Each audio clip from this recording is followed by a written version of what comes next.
નમસ્કાર વિદ્યાર્થી મિત્રો, ફરીવાર આપનું સ્વાગત છે। છેલ્લા લેક્ચરની અંદર આપણે દ્રવ્યના જુદા જુદા ગુણધર્મો વિશે અભ્યાસ કર્યો હતો। આપણો ટોપિક કંઈક એવો હતો કે દ્રવ્ય પોતાની અવસ્થા બદલી શકે છે અથવા તો દ્રવ્ય પોતાની અવસ્થા બદલે તો અવસ્થા બદલે આ દરમિયાન ફેરફાર કયા કયા થાય। એક ફેરફાર જોયો તો તાપમાનનો, બીજો ફેરફાર જોયો તો દબાણનો। વાત એવી કરી હતી કે જો તાપમાન વધારવામાં આવે તો દ્રવ્યના અણુઓ વચ્ચે જે ગતિ ઉર્જાનું મૂલ્ય છે, આ ગતિ ઉર્જાના મૂલ્યમાં સતત વધારો થાય। ગતિ ઉર્જાના મૂલ્યમાં વધારો થાય એટલે દ્રવ્યના અણુઓ મુક્ત રીતે અથવા તો વધુ ઝડપથી કંપન કરે। જેમ વધુ ઝડપથી કંપન કરે એમ આ દ્રવ્યના અણુઓ વચ્ચેના અંતરમાં પણ વધારો થતો જાય, જેના લીધે દ્રવ્યની અવસ્થા બદલતી હતી। છેલ્લે કંઈક એક આવો પ્રયોગ જોયો હતો। પ્રયોગમાં જોયું હતું એક બીકરની અંદર બરફ રાખ્યો હતો। આ બરફ જેને બર્નરની મદદથી આપણે ગરમ કરતા હતા, ગરમ કર્યા પછી તાપમાન નોંધ્યું હતું। જ્યારે બર્નરની મદદથી બરફને ઉષ્મા ઉર્જા આપવાની શરૂઆત થઈ ત્યારે પણ આપણે તાપમાન નોંધ્યું હતું। શરૂઆતનું તાપમાન જોવા મળતું હતું 0 ડિગ્રી સેલ્સિયસ। એક થર્મોમીટર રાખ્યું હતું જે પ્રયોગશાળામાં વપરાતું હોય એવું। અહીંયા ઘન પદાર્થનું રૂપાંતરણ થતું હતું પ્રવાહી અવસ્થામાં। ઘન પદાર્થનું જો પ્રવાહી અવસ્થામાં રૂપાંતરણ થતું હોય તો ઘટનાને આપણે કહેતા હતા ગલનની ઘટના। અને જે તાપમાને ઘન અવસ્થામાંથી પદાર્થનું પ્રવાહી અવસ્થામાં રૂપાંતરણ થાય, આ તાપમાનને આપણે કીધું હતું ગલન બિંદુ। આ હતું બીકર, અહીંયા રાખેલું હતું થર્મોમીટર જેનું કામ હતું તાપમાન માપવાનું। આને કીધું હતું બર્નર। બર્નરની મદદથી બરફને ઉષ્મા ઉર્જા આપતા। હવે અહીંયા સુધીનો વાત આપણે કરી હતી કે ભાઈ ગલન કોને કહેશું અને ગલન બિંદુ કોને કહેશું। શરૂઆતમાં જ્યારે બરફને બીકરમાં રાખવામાં આવે ત્યારે તાપમાન કેટલું જોવા મળતું હતું 0 ડિગ્રી સેલ્સિયસ। પછી બરફનું રૂપાંતરણ થતું હતું પ્રવાહીમાં, જેને આપણે કહેતા હતા પાણી। સંપૂર્ણપણે પાણીમાં રૂપાંતરણ થાય ત્યારે પણ તાપમાન કેટલું જોવા મળતું હતું 0 ડિગ્રી સેલ્સિયસ। મતલબ એવો થાય કે પાણીની ઘન અવસ્થા જેને આપણે બરફ કહેતા હતા તાપમાન 0, પ્રવાહી અવસ્થા ત્યારે પણ કીધું હતું તાપમાન હતું 0 ડિગ્રી સેલ્સિયસ। ઘટના એવી બનતી હતી કે બરફને પાણીમાં રૂપાંતરિત કરવા માટે આપણે બર્નર દ્વારા ઉષ્મા ઉર્જા આપી હતી। જો બરફને ઉષ્મા ઉર્જા આપવા છતાં અહીંયા તાપમાન 0 ડિગ્રી સેલ્સિયસ જોવા મળતું હોય તો આપવામાં આવેલી ઉષ્મા જાય ક્યાં? અથવા તો ગલનના પ્રયોગની અંદર આપણે કરતા હતા શું? ગલનના પ્રયોગની અંદર બરફનું સંપૂર્ણપણે પાણીમાં રૂપાંતરણ થાય ત્યાં સુધી ઉષ્મા આપતા હતા। સંપૂર્ણપણે પાણીમાં રૂપાંતરણ થાય ત્યાં સુધી ઉષ્મા આપી। આ ઉષ્મા આપવાના લીધે બરફનું રૂપાંતરણ પાણીમાં થયું। પછી આપણે તાપમાન નોંધ્યું તો તાપમાન જોવા મળતું હતું 0 ડિગ્રી સેલ્સિયસ। પ્રશ્ન એ હતો કે આપવામાં આવેલી ઉષ્માનું થયું શું? કેમ કે બરફનું પાણીમાં રૂપાંતરણ થયું, તાપમાનમાં કોઈ ફેરફાર થયો નથી। આપણે ઉષ્મા ઉર્જા આપી, દેખીતી વસ્તુ હતી, તો તાપમાનમાં ફેરફાર થવો જોઈએ। ગતિ ઉર્જામાં વધારો થાય તો પદાર્થના તાપમાનમાં વધારો થાય, જે જોવા મળતો નથી। દ્રવ્યની અવસ્થા આપણી નજર સામે બદલતી હતી, તો આપેલી ઉષ્માનું થાય શું? ખરેખર અહીંયા થશે એવું કે જ્યારે ઉષ્મા આપવામાં આવે ત્યારે ઘન અવસ્થાના અણુઓ, આ ઘન અવસ્થાના અણુઓની ગતિજ ઉર્જામાં વધારો થાય। ઘન અવસ્થાના અણુની ગતિજ ઉર્જામાં વધારો થશે। ગતિજ ઉર્જામાં વધારો થાય એટલે બીજી ઘટના જોવા મળે, અહીંયા કંપનમાં પણ વધારો થાય। એટલે ઘન અવસ્થાના અણુઓ વધુ માત્રામાં કંપન કરવા માંડે। જો કંપનમાં વધારો થાય એટલે બીજી ઘટના જોવા મળશે કે આ અણુઓ વધુ ઉર્જા સાથે ગતિ કરશે। વધુ ઉર્જા સાથે ગતિ કરે એટલે અહીંયા આપેલી ઉર્જા અણુ વચ્ચેના આકર્ષણ બળની ઉપરવટ જશે। અણુ વચ્ચેના આકર્ષણ બળની ઉપરવટ જો ઉર્જા જાય એટલે શું થશે તો કે અણુ વચ્ચેના અંતરમાં વધારો થાય. આ અણુઓ સ્વતંત્રપણે ગતિ કરશે. સ્વતંત્રપણે ગતિ કરે એટલે એક અવસ્થામાંથી બીજી અવસ્થામાં રૂપાંતરણ થાય. પણ અહીંયા આપણે જે ઉષ્મા આપી હતી એનું મૂલ્ય થર્મોમીટર વડે માપીએ તો કેટલું જોવા મળતું હતું? 0 ડિગ્રી સેલ્સિયસ. ખરેખર આને છુપાયેલી ઉષ્મા કહેવામાં આવે અથવા તો છુપાયેલી ઉર્જા કહેવામાં આવે. શા માટે? કે આ ઉર્જાનું મૂલ્ય સીધી રીતે થર્મોમીટરથી પાણીમાં માપી શકાતું નથી. તેમ છતાં પણ બરફનું પ્રવાહીમાં રૂપાંતરણ થાય એટલા માટે આ ઉર્જાને છુપાયેલી ઉર્જા તરીકે ઓળખવામાં આવે. ખરેખર છુપાયેલી ઉર્જા એટલે શું? અથવા તો ઉર્જા છુપાયેલી છે તો છુપાયેલી ઉર્જા હાજર ક્યાં હોય? ક્યાંક તો ઉર્જા હાજર હોવી જોઈએ. કેમ કે આગળના ધોરણની અંદર આપણે એવું ભણ્યા હતા કે ઉર્જાનો ક્યારેય નાશ કરી શકાતો નથી. તો એક વાત કહું, ઘરે આપણે ચાની કીટલી હોય, ચા ગરમ કરીએ, ચૂલા ઉપર કીટલી રાખીએ, થોડી વાર માટે ગેસનો સ્ટવ છે અને ચાલુ કરીએ, ચા વધારે ગરમ નહીં, ખાલી 2 મિનિટ પૂરતા 2 મિનિટ પૂરતું ચૂલાને ચાલુ રાખશું એટલે પછી ચાને રકાબીમાં લઈએ તો કેટલી વધારે ગરમ હોય? ચા. સીધી વસ્તુ છે, કેટલી જ વધારે ગરમ હશે. કેમ કે ઉષ્મા ઉર્જા સીધી કોણ મળતી હતી? ચાને નહીં, કેટલીને મળે. એટલે અહીંયા શું થતું હતું કે આપણે બર્નરની મદદથી ઉર્જા આપવી હતી બરફને, પણ કોના માધ્યમથી? આ બીકર પછી કોને મળે? તો કે બરફને. હવે બરફને જરૂરી ઉર્જા કેટલી હતી? તો કે 0 ડિગ્રી સેલ્સિયસ. ત્યારે તો એનું રૂપાંતરણ શેમાં થઈ જતું હતું? પ્રવાહીમાં થઈ જાય. વધારાની ઉર્જા ક્યાં છુપાણી? તો કે આ બીકર સાથે. એટલે વધારાની ઉર્જા છે આ બીકરના સંઘટકોમાં કે બીકરના અણુઓમાં છુપાયેલી હશે. એટલે એવું માનવામાં આવે કે વધારાની ઉર્જા છે આ વધારાની ઉર્જા બીકરના સંઘટકોમાં છુપાયેલી હોય. સંઘટકોનો મતલબ થાય બીકરના ઘટકો અથવા તો બીકરના અણુઓ. બીકર જેનું પણ બનેલું હોય. એટલે વધારાની ઉર્જા ક્યાં છુપાયેલી હશે? તો કે બીકરના સંઘટકોમાં, જે ખરેખર કોને મળતી નથી? તો કે અહીંયા આપણે બરફને ઉષ્મા આપવાની હતી એને બદલે આનું શોષણ ક્યાં થાય? તો કે બીકરના સંઘટકોમાં અથવા તો બીકરની દિવાલમાં એનું શોષણ થાય છે. એટલે આને કહેવામાં આવે છુપાયેલી ઉષ્મા. તો છુપાયેલી ઉષ્માને આપણે બીજા નામથી પણ ઓળખી શકીએ. આને કહી શકાય ગુપ્ત ઉષ્મા. કઈ ઉષ્મા? ગુપ્ત ઉષ્મા. હવે ગુપ્ત ઉષ્માનો મતલબ ખરેખર શું થાય? માની લ્યો કે આપણે બરફનું દળ 1 કિલોગ્રામ લીધું. બરફનું દળ કેટલું લીધું? 1 કિલોગ્રામ. મતલબ એવો થાય બરફ કઈ અવસ્થામાં હશે? ઘન અવસ્થામાં. એટલે આપણી પાસે હાજર ઘન પદાર્થનું દળ કેટલું છે? 1 કિલોગ્રામ જેટલું. 1 કિલોગ્રામ જેટલો ઘન પદાર્થ લીધો. બીજું, આપણી પાસે હાજર વાતાવરણ દબાણનું મૂલ્ય. વાતાવરણ દબાણ માનો કે 1 વાતાવરણ જેટલું છે. વાતાવરણ દબાણ 1 વાતાવરણ. આ વાતાવરણ છે દબાણનો એકમ છે. વાતાવરણમાં હવાના દબાણનો એકમ જેને વાતાવરણથી ઓળખાય. આને દર્શાવવા માટેની સંજ્ઞા છે ATM. ATM ઓલું પૈસા ઉપાડવાનો આવે એ નહીં. દબાણનો એકમ વાતાવરણ ATM. ત્યારે વાતાવરણીય દબાણ અથવા તો હવાનું દબાણ કેટલું? 1 વાતાવરણ જેટલું છે. આપણે શું કર્યું? તો કે આ 1 કિલોગ્રામ ઘન પદાર્થનું રૂપાંતરણ શેમાં કરતા હતા? પ્રવાહી પદાર્થમાં અથવા તો પ્રવાહી અવસ્થામાં રૂપાંતરણ કરતા હતા. 1 કિલોગ્રામ ઘન પદાર્થનું કેટલા વાતાવરણ દબાણે? 1 વાતાવરણ દબાણે કઈ અવસ્થામાંથી કઈ અવસ્થામાં રૂપાંતરણ કરવું? તો ઘન અવસ્થામાંથી પ્રવાહી અવસ્થામાં રૂપાંતરણ કરવા માટે કર્યું તો શું? તો કે આપેલી ઉષ્મા ઉર્જા, ટૂંકમાં ગરમ કર્યો તો ધગાવ્યો હતો એટલે આપણે એને ઉષ્મા ઉર્જા આપી હતી. આ જે ઉષ્મા ઉર્જા આપી છે આને કહેવામાં આવે ગુપ્ત ઉષ્મા. કઈ ઉષ્માના નામથી ઓળખાય?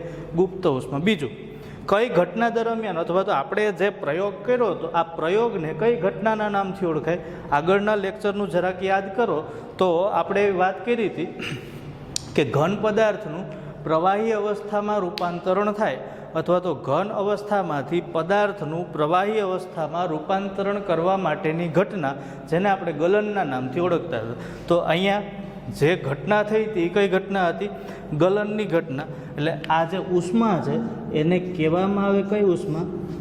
ગલનગુપ્ત ઉષ્મા. કઈ ઉષ્માના નામથી ઓળખાય? ગલનગુપ્ત ઉષ્મા. આખી વ્યાખ્યા આપવી હોય તો આવી રીતે આપી શકાય: 1 કિલોગ્રામ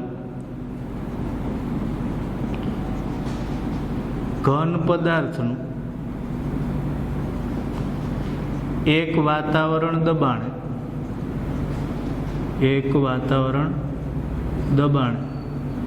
પ્રવાહી અવસ્થામાં રૂપાંતરણ કરવા માટે આપવી પડતી ઉષ્મા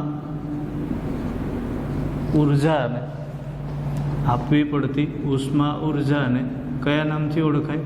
ગલનગુપ્ત ઉષ્મા કહે છે. કઈ ઉષ્મા કહેશું? ગલનગુપ્ત ઉષ્મા. ગલનગુપ્ત ઉષ્માની વ્યાખ્યા થઈ: 1 કિલોગ્રામ ઘન પદાર્થનું એક વાતાવરણ દબાણે પ્રવાહી અવસ્થામાં રૂપાંતરણ કરવા માટે આપવી પડતી ઉષ્મા ઉર્જા, જેને કહેવામાં આવે ગલનગુપ્ત ઉષ્મા. આ બરફ, જેની ગલનગુપ્ત ઉષ્માનું મૂલ્ય, બરફની ગલનગુપ્ત ઉષ્માનું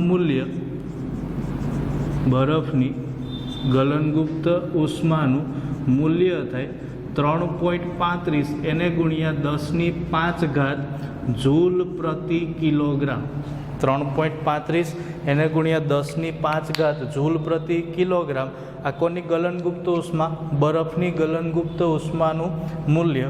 મિત્રો, તમને ખબર હોય તો લાસ્ટ લેક્ચરની અંદર આપણે વાત કરી હતી કે કોઈ પણ પદાર્થનું તાપમાન માપવા માટેનો એકમ, જેને આપણે કીધો તો અંશ સેલ્સિયસ.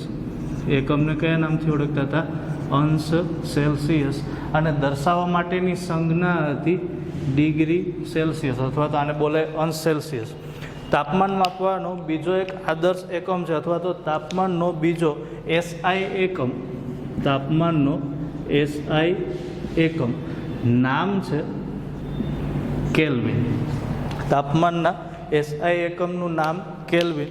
કેલ્વિનને દર્શાવવા માટેની સંજ્ઞા છે કેપિટલ કે. કેલ્વિનને દર્શાવવા માટેની સંજ્ઞા કેપિટલ કે. આપણે સમજવાનું હતું અંશ સેલ્સિયસ અને કેલ્વિન વચ્ચેનો સંબંધ. ઘણી વખત તાપમાનનું મૂલ્ય અંશ સેલ્સિયસમાં આપેલું હોય, ઘણી વખત કેલ્વિનમાં આપેલું હોય. જો તાપમાનનું મૂલ્ય અંશ સેલ્સિયસમાં આપેલું હોય અને આ તાપમાનને કેલ્વિનમાં બદલાવવું હોય અથવા તો કેલ્વિનમાં ફેરવવું હોય તો કઈ રીતે ફેરવાય? એના માટેની એક સીધી રીત: જો તાપમાનને અથવા તો આપેલ તાપમાનના મૂલ્યને ડિગ્રી સેલ્સિયસમાંથી કેલ્વિનમાં ફેરવવું હોય તો 273 ઉમેરવામાં આવે. અંશ સેલ્સિયસમાંથી કેલ્વિનમાં ફેરવવું હોય તો 273 ઉમેરવામાં આવે. અને જો તાપમાનનું મૂલ્ય કેલ્વિનમાંથી ડિગ્રી સેલ્સિયસમાં બદલવું હોય તો 273 બાદ કરવામાં આવે. તો 273 બાદ કરવામાં આવે. સમજીએ.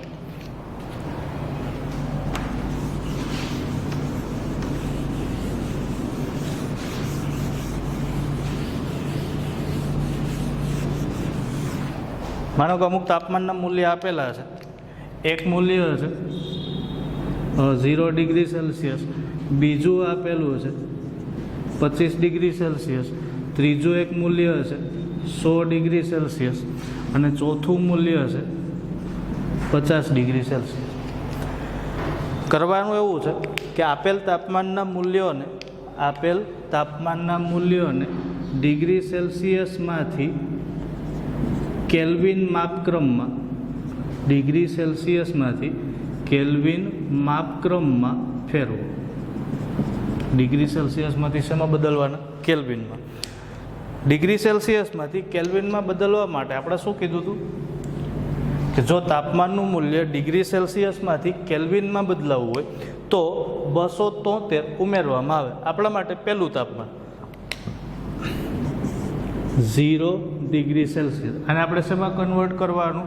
તો કે કેલ્વિનમાં કન્વર્ટ કરવું હોય તો સીધી રીત હતી આ 0 પ્લસ તમે કેટલા ઉમેરવાના? 273. તો 0 ડિગ્રી સેલ્સિયસ બરાબર કેટલા કેલ્વિન થાય?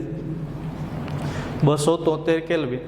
આ 0 ડિગ્રી સેલ્સિયસ બરાબર ખરેખર કેલ્વિનનું મૂલ્ય થાય 0 ડિગ્રી સેલ્સિયસ બરાબર 273.16 કેલ્વિન, પણ સરળતા ખાતર આપણે નિયર અબાઉટ આ મૂલ્ય લઈ લઈએ છીએ 273 કેલ્વિન. એટલે 0 ડિગ્રી સેલ્સિયસ બરાબર થશે 273 કેલ્વિન. આપણી પાસે બીજું મૂલ્ય હતું 25 ડિગ્રી સેલ્સિયસ. હવે 25 ડિગ્રી સેલ્સિયસને કેલ્વિનમાં બદલાવવા માટે કરતા હતા શું તો કે 273નો ઉમેરો, એટલે અહીંયા 273 ઉમેરો તો 25 પ્લસ 273 જવાબ થાય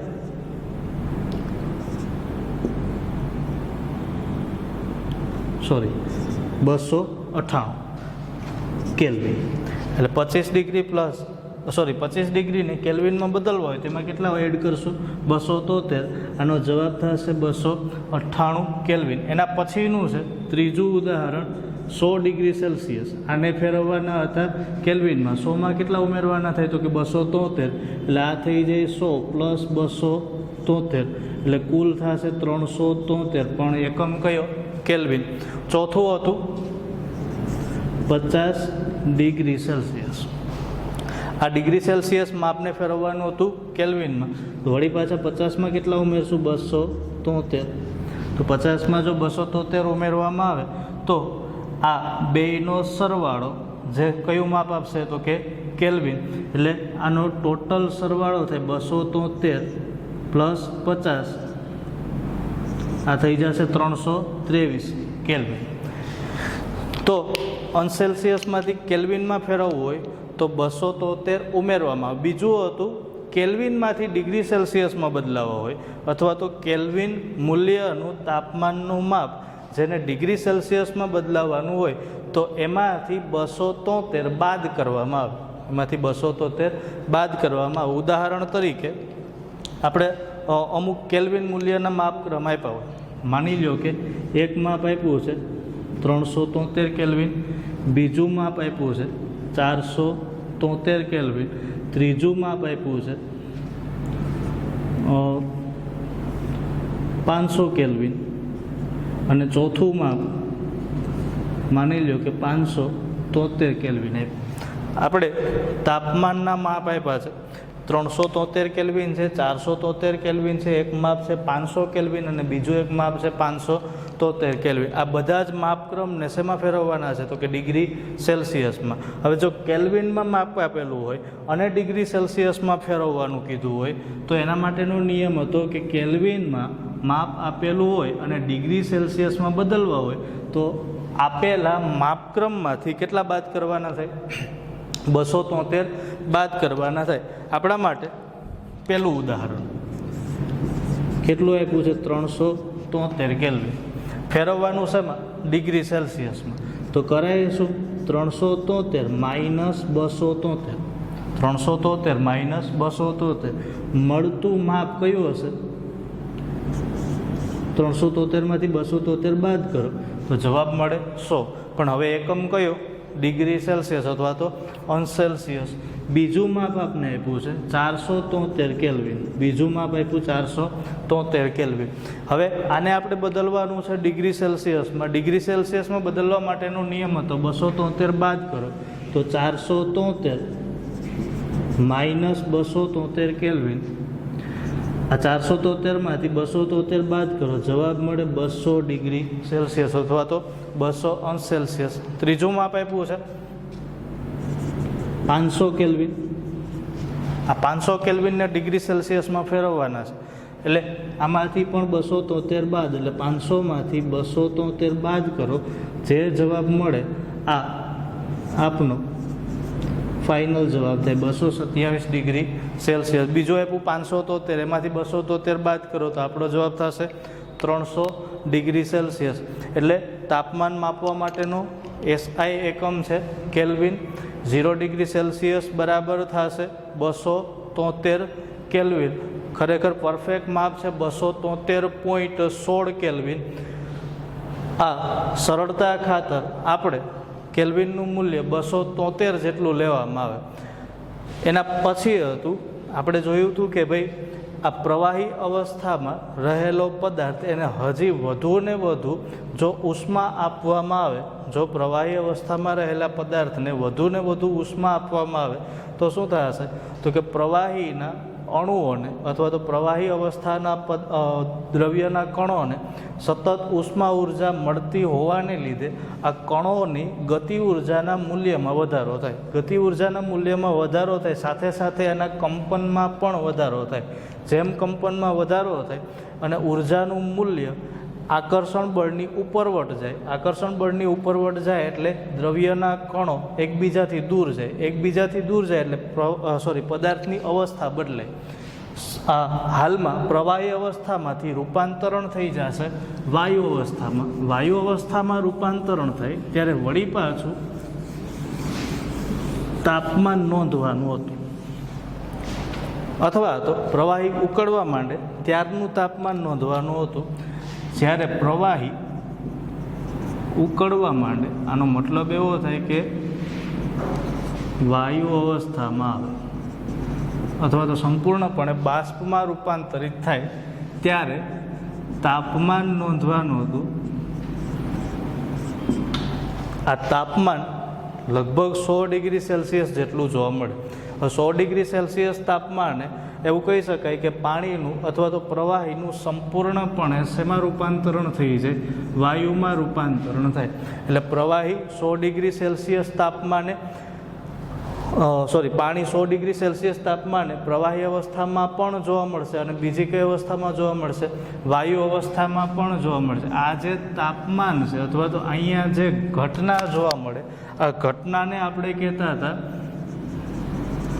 બાષ્પીભવનની ઘટના. ઘટનાને કયા નામથી ઓળખાય? બાષ્પીભવનની ઘટના. બાષ્પીભવનનો મતલબ શું? તો કે પ્રવાહીનું કઈ અવસ્થામાં રૂપાંતરણ? વાયુમાં રૂપાંતરણ થવાની ઘટના, જેને કહેવામાં આવે બાષ્પીભવનની ઘટના. અહીંયા જે તાપમાન જોવા મળતું હતું, આ તાપમાનને કહેવામાં આવે ઉત્કલન બિંદુ. તાપમાનને ઉત્કલન બિંદુના નામથી ઓળખાય. અહીંયા આપણે જે પ્રવાહી લીધું તો આ પ્રવાહી હતું પાણી, એટલે એવું કહી શકાય કે પાણીના ઉત્કલન બિંદુનું મૂલ્ય કેટલું? તો કે 100 ડિગ્રી સેલ્સિયસ. આને જો કેલ્વિનમાં ફેરવવા ન થાય તો આ 100ની અંદર 273 ઉમેરો તો કેલ્વિન માપક્રમમાં પાણીનું ઉત્કલન બિંદુ કેટલું થશે? 373 કેલ્વિન. અથવા તો એવું કહી શકે કે પાણીનું ઉત્કલન બિંદુ 100 ડિગ્રી સેલ્સિયસ. આનો મતલબ એવો થાય કે જો પ્રવાહીને 100 સેલ્સિયસ જેટલું તાપમાન આપવામાં આવે તો આનું સંપૂર્ણપણે રૂપાંતરણ વાયુમાં થશે. અહીંયા સંપૂર્ણપણે રૂપાંતરણ શેમાં થશે? વાયુમાં. કયા તાપમાને? 100 ડિગ્રી સેલ્સિયસ જેટલા તાપમાને. ઘટના જે જોવા મળતી હતી અહીંયા પણ આગળની જેમ જ ઘટના થાય કે ભાઈ આપણે જે તાપમાન આપ્યું એમાંથી અમુક ભાગનું તાપમાન ક્યાં છુપાય? તો કે બીકરના સંઘટકોમાં. આ અમુક ઉર્જા જે બીકરના સંઘટકોમાં છુપાયેલી છે, બીકરના સંઘટકોમાં છુપાયેલી ઉર્જા જેને આપણે કીધી હતી ગુપ્ત ઉષ્મા, જેને આપણે કયા નામથી ઓળખતા હતા? ગુપ્ત ઉષ્મા. શરૂઆતની સ્થિતિ કે જ્યારે ઘન પદાર્થનું પ્રવાહી અવસ્થામાં રૂપાંતરણ થતું હતું, ઘન પદાર્થનું પ્રવાહી અવસ્થામાં રૂપાંતરણ થતું હતું, આ ઘટનાને આપણે કીધી હતી ગલનની ઘટના. આ સમય દરમિયાન મળતી ગુપ્ત ઉષ્મા જેને આપણે કીધી હતી ગલન ગુપ્ત ઉષ્મા. અહીંયા જે ઘટના જોવા મળતી હતી આ ઘટના હતી બાષ્પીભવનની ઘટના. બાષ્પીભવન દરમિયાન બીકરના સંઘટકોમાં છુપાયેલી ઉષ્મા જેને કહેવામાં આવે બાષ્પીભવન ગુપ્ત ઉષ્મા. પહેલાં ભણશું બાષ્પીભવનની ઘટના એટલે શું અને ઉત્કલન બિંદુ એટલે શું. ઉત્કલન બિંદુનો મતલબ પ્રવાહી અવસ્થામાં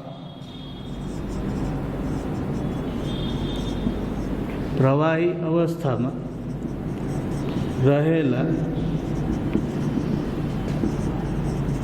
પદાર્થનું વાયુ અવસ્થામાં રૂપાંતરણ કરવા માટે આપવું પડતું તાપમાન જેને કહેવામાં આવે ઉત્કલન બિંદુ. અથવા તો આને બીજી એક વ્યાખ્યા છે કે એક વાતાવરણ દબાણે અને જે તાપમાને પ્રવાહી પદાર્થનું વાયુમાં અથવા તો વાયુ અવસ્થામાં રૂપાંતરણ થાય તે તાપમાનને ઉત્કલન બિંદુ કહે છે. તે તાપમાનને ઉત્કલન બિંદુના નામથી ઓળખે. ઉત્કલન બિંદુની બીજી એક વ્યાખ્યા, એક વાતાવરણ દબાણે અને જે તાપમાને પ્રવાહી પદાર્થનું વાયુ અવસ્થામાં રૂપાંતરણ થાય આ તાપમાનને કહેવામાં આવે ઉત્કલન બિંદુ. ઘટનાને કહેવામાં આવે બાષ્પીભવનની ઘટના. અહીંયા વાત કરતા હતા ગુપ્ત ઉષ્માની, કે જ્યારે બર્નર દ્વારા પ્રવાહીને ઉષ્મા આપવામાં આવે તો આપવામાં આવેલી સમગ્ર ઉષ્મા જે પ્રવાહીને મળતી નથી, પણ આ ઉષ્માનો અમુક ભાગ બીકરના સંઘટકોમાં છુપાયેલો રહે. આ જે છુપાયેલો ભાગ અથવા તો આ જે બીકરના સંઘટકો દ્વારા શોષાયેલી ઉષ્મા, જેને આપણે કીધું હતું ગુપ્ત ઉષ્મા, બાષ્પીભવન દરમિયાન અથવા તો બાષ્પીભવનની ઘટના દરમિયાન બીકરના સંઘટકોમાં છુપાયેલી ઉષ્મા અથવા તો ગુપ્ત ઉષ્મા, જેને કહેવામાં આવે બાષ્પીભવન ગુપ્ત ઉષ્મા. આ ઉષ્માને કયા નામથી ઓળખાય? બાષ્પીભવન ગુપ્ત ઉષ્મા. માનો કે લીધેલ પ્રવાહીનું દળ 1 કિલોગ્રામ જેટલું હતું. લીધેલ પ્રવાહીનું દળ કેટલું હતું? 1 કિલોગ્રામ. વાતાવરણ દબાણ કે હવાનું દબાણ કેટલું? તો કે 1 વાતાવરણ જેટલું. ત્યારે પ્રવાહી પદાર્થનું રૂપાંતરણ કઈ અવસ્થામાં થયું? વાયુ અવસ્થામાં. તો પ્રવાહી પદાર્થનું રૂપાંતરણ વાયુ અવસ્થામાં કરવા માટે આપવી પડેલી ઉષ્મા, જેને કયા નામથી ઓળખાય? બાષ્પીભવન ગુપ્ત ઉષ્મા. એટલે 1 કિલોગ્રામ પ્રવાહીનું 1 વાતાવરણ દબાણે પ્રવાહી અવસ્થામાંથી